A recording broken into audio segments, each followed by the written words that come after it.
Thank you, Mr. Chair, and I thank you and the ranking member for holding this hearing. The safe operation of the 3.4 million miles of pipeline regulated by PHMSA is vital to the health and safety of the American people. I want to focus on a pipeline issue that is particularly important to our country's ability to combat the climate crisis, which is methane leaks. According to a recent report in a Guardian article, methane causes about a quarter of global heating from the greenhouse gas effect. And human-caused emissions over the last century have contributed about a third of the total global temperature rise. Emissions have surged in recent decades, and if we continue on this path, methane alone could push us past a number of catastrophic climate tipping points.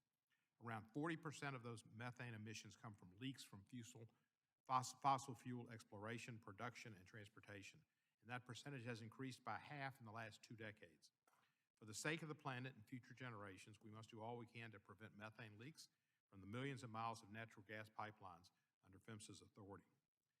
In my state, the Tennessee Valley Authority is pushing forward with a plan to construct new natural gas power plants and pipelines as a, quote, bridge, unquote, to renewables.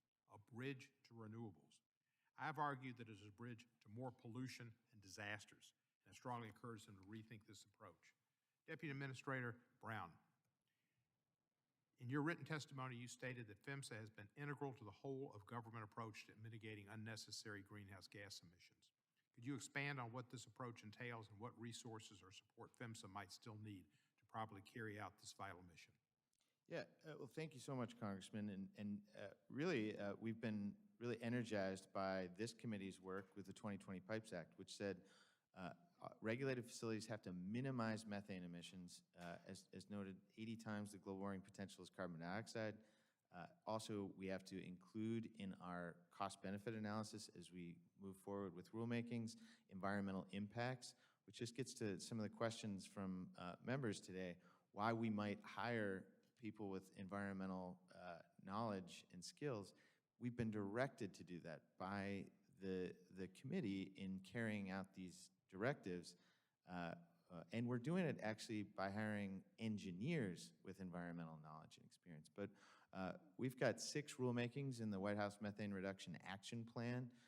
3 of them we finalized, and those overlap to the chairman's questions about how we're prioritizing. We're prioritizing the directives we have from Congress to do a host of rulemakings, the ones that have the biggest safety impact, that also, I think it's inextricably linked. You reduce methane emissions, you're actually improving and mitigating climate change. You're mitigating methane emissions. When you keep the product in the pipe, which is something you hear from industry all the time, we're all, I think, focused on that and how we talk about it. And I suggest, we talk about it. I suggest we talk about keeping the product in the pipe is helping reduce methane emissions and global warming. The agency that I lead now wasn't allowed to talk about that for 4 years. And a lot of companies are talking about it now to recruit folks, and also because their investors want that information. So really over the last few years, the marketplace, the free market has said, yeah, actually, we'd like to have improved clean energy, but we also want to mitigate the impacts to the environment. Our time is running out. If I can, I thank you for that. Very quickly, could operators decide for themselves which high consequence area definitions to use? Why do we have 2 different definitions, and do we allow operators to pick and choose even different ones along the same route? I'm sorry, I didn't hear that. Well, I've got a minute left. I'm going to pass. Mr. Karam, in your written testimony, you state that natural gas regulations drafted before the collective consensus that methane emissions are a major contributor to climate change are extremely permissible with regard to leak reporting requirements. You and Deputy Administrator Brown, methane is potent greenhouse gas. We want to avoid it leaking from pipelines. PHMSA has just finished a year-long study to put together a proposed rule on the use of advanced leak detection.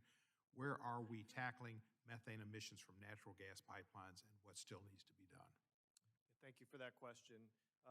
As Mr. Brown stated, Congress made extraordinary progress in this area with the Pipes Act of 2020, but we still do have a lot of work to do. We now have satellites detecting huge methane plumes from planned and routine maintenance from pipelines. We don't tolerate these kind of planned intentional releases from liquid pipelines. And we need to continue this culture change on the gas side and no longer tolerate those as well. These blowdowns, the intentional releases for routine maintenance, they're not required to be reported to PHMSA, and besides the general language in the Pipes Act about minimizing emissions, there's no limitation on them. Mr. Brown, do you have something to add?